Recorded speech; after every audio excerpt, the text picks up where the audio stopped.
Good morning, dear students. Our lesson for today is about uses of comparative and superlative forms, page 175 to page 176. We usually, as we took before, we use comparative degree when we compare two things, two items, two people, two chairs, two tables, two girls, two boys, only when I use two items. Like, for example, my book is more interesting than, your book is more interesting than my book. So here I compared two books, my friend's book and my book. Number two, my car is more expensive than your car. Here I am comparing also two cars, my car and your car. Sally is nicer than Sarah. I'm comparing here two people, Sally and Sarah. Education is better than ignorance. Also, I am comparing two items, which are education and ignorance.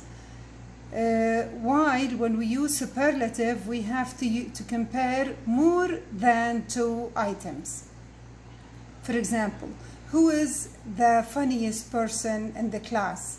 The funniest, it means I am comparing that person to everyone in the class, to a group. Surfing is the most dangerous sport. So here I am comparing surfing to all the sports which are available. So I am comparing more than two items. Susan is the most talented and most dedicated of all.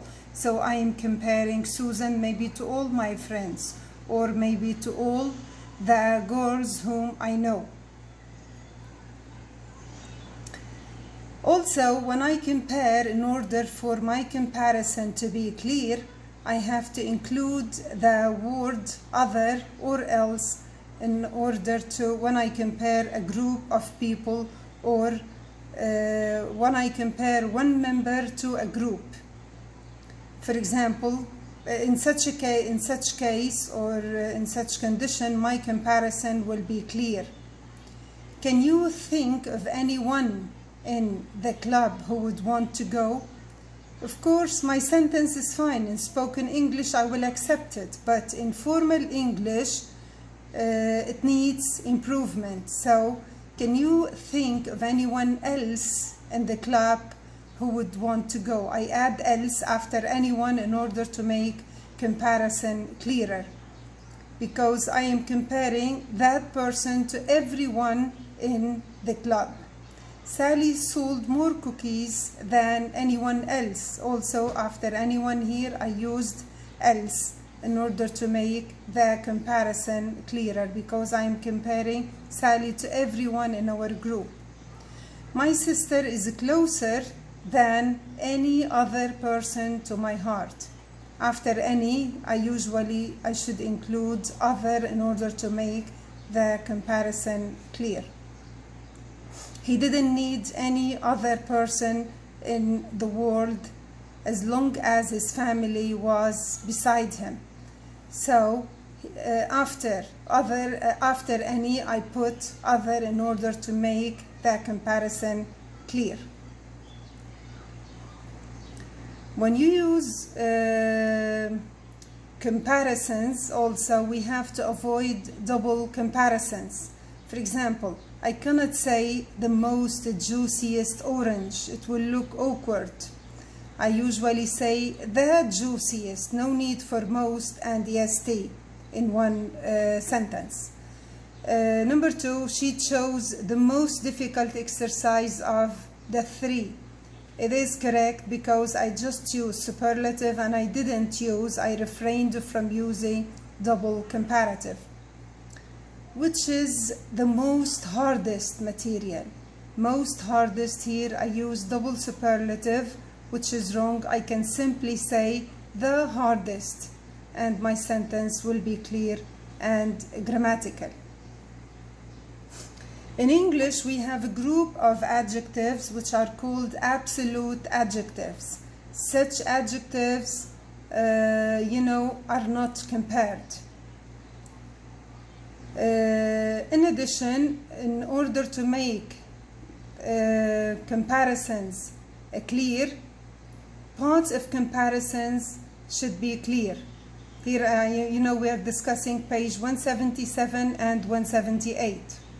When we have comparisons, parts of comparison should be clear. For example, I can compare my book to your book, my chair to your chair. I can compare brakes in my car to brakes in your car, but I cannot compare brakes in my car to your car. In such a case, the comparison wouldn't be clear. Like in the first example, these brakes are better than any other car. So here I am comparing brakes to car, and the parts of the comparison are not clear. I have to rewrite it in order to improve it, in order to give a better meaning, and in order to make it clearer, I can say these brakes are better than those on any other car. Like your car's brakes are better than my car's brakes, for example. Your car is better than my car, but I cannot compare brakes to a car. Also, more examples about parts of comparison. My friend's collection of books is more diverse than my book. Here I compare the collection of books to a book, which is unclear. I can clarify it, improve it, proofread it. In order to be clearer, I can say my friend's collection of books is more diverse than my collection of books, or my friend's collection of books is more diverse than mine. In such by using such a structure, my sentence would be clear, and I will avoid linguistic ambiguity. Also, when I express similarity, I should write as adjective and as after it. Like, she is as smart as me, as tall as me, as qualified as me, as annoying as me. So the structure as adjective as is used to express similarity, but it should be complete. I cannot write, for example, I am at least as qualified, and you know, I refrain from using the second as, if not more than the other candidate. It is a wrong sentence and unclear, incomplete. I should write I'm at least as qualified as, and I complete the sentence. Here, just to express similarity, I have to use the structure as, adjective, as. If I deleted the second as, the sentence will be unclear and the comparison will be incomplete. Now, absolute adjectives have no comparative or superlative forms. So I cannot, for example, say I am more complete than you. My homework is more complete than your homework. I am more ideal than you. Such adjectives, which are called absolute adjectives, like complete, perfect, true, superior, inferior, unique, correct, ideal, and excellent, are not to be compared. I can simply say my homework is correct. My opinion is correct. She's ideal. Her skin is ideal, for example.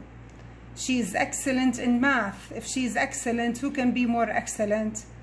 If her homework is correct, can we have a homework which is more correct?